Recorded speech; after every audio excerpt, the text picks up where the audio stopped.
అందరికీ తెలిసిందే. సృష్టికర్త అనుగ్రహంతో ప్రజాపతి, అశ్వని దేవతలు, విశ్వకర్మ ఉద్భవించారు. వీరే సృష్టి క్రమానికి ప్రయోజనకారులైన దేవతలు.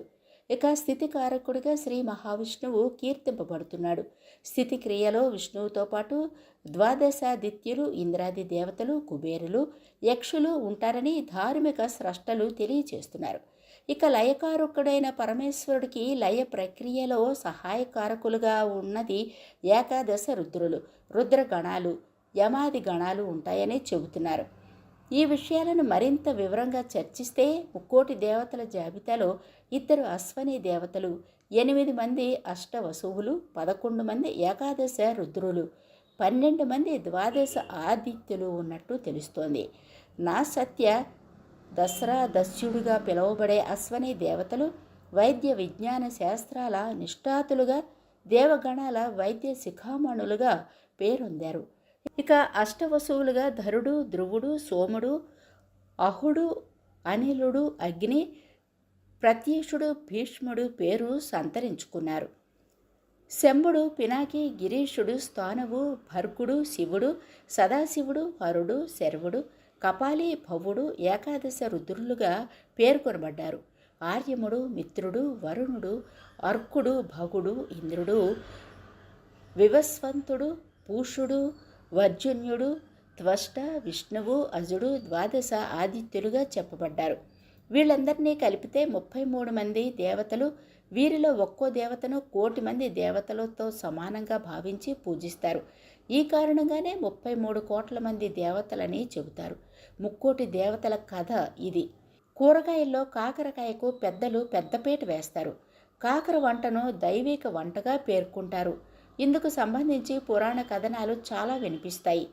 పూర్వకాలంలో ఓ కోపిష్టి ముని ఓ గృహస్థు ఇంటికి వచ్చి తాను ప్రశిష్య సమేతంగా ఆదిత్యానికి వస్తున్నానని నదీ స్నానానికి వెళ్ళి వచ్చేలోపు సమస్త కాయగూరలతో భోజన ఏర్పాట్లు చేయమని ఆదేశించి నదీ స్నానానికి వెళతాడు. ఆ గృహస్థు అయోమయానికి గురవ్వగా ఆయన శ్రీమతి చిరునవ్వుతో మునిగణానికి సంతృప్తికరంగా విందు భోజనం సిద్ధం చేస్తానని, ఋషిపుంగవుని ఆశీర్వాదాలు తప్పక లభిస్తాయని చెబుతుంది.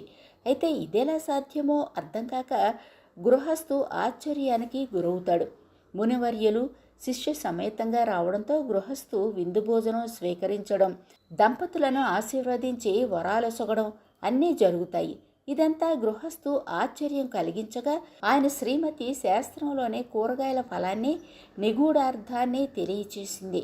ఒక్క కాకరకాయ కూర 100 కూరలతో సమానమని శాస్త్రం చెప్తోందని, ఆ మహామునికి ఆ సంగతి తెలిసినందునే కాకరకాయ కూరను ఆరగించి ఆశీర్వదించారని ఆమె తెలిపింది. ధేనువులో ముక్కోటి దేవతలు ఉండడం అంటే 33 మంది దేవగణాలు అంటే సృష్టికర్త అనుగ్రహంతో ఉద్భవించిన ప్రజాపతి, అశ్వని దేవతలు, విశ్వకర్మ కాగా స్థితికారక విష్ణువుతో పాటు ద్వాదశాదిత్యులు, ఇంద్రాది దేవతలు, కుబేరులు, యక్షులు ఉంటారు. లయకారక పరమేశ్వరుడి లయ ప్రక్రియలో సహాయకారకులుగా ఉన్నది ఏకాదశ రుద్రులు, రుద్రగణాలు, యమాది గణాలు ఉంటాయి. అశ్వని దేవతలు, అష్టవసువులు, ఏకాదశ రుద్రులు, ద్వాదశ ఆదిత్యులు కలిపి 33 మంది. ఈ 33 మందిలో ఉండే దేవతలే ముక్కోటి దేవతలు. ముక్కోటి దేవతల ఆరాధన విషయం వచ్చినప్పుడు పండిత పెద్దలు, ఆధ్యాత్మికవేత్తలు కూరగాయల్లోని కాకర కథ వినిపిస్తుంటారు.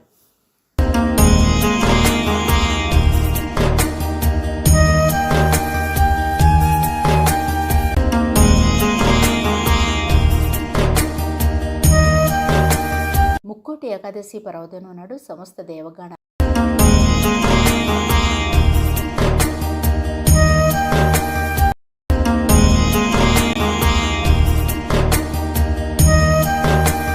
ముక్కోటి ఏకాదశి పర్వదినం నాడు సమస్త దేవగణాలతో కలిసి వైకుంఠం నుంచి వైకుంఠవాసుడు భువికి దిగి వస్తాడని, పవిత్ర దేవాలయాల్లో ఉత్తర ద్వార దర్శనం ద్వారా ఆశీర్వాదాలు అందజేస్తాడని అందరికీ తెలుసు. వైకుంఠ ఏకాదశి వేడుకలు సర్వ వైష్ణవ దేవాలయాల్లో అత్యంత భక్తిప్రదంగా కొనసాగుతున్నాయి. అలంకార ప్రియుడైన శ్రీ మహావిష్ణువు దివ్యమూర్తులను ఆలయ అర్చక స్వాములు దేదీప్యమాన రూపంలో అలంకరించి భక్తులకు దర్శన భాగ్యం కలుగజేశారు. భక్తులు దైవ దర్శనానికి పోటీ పడుతున్నారు. తిరుమల శ్రీరంగం భద్రాచలం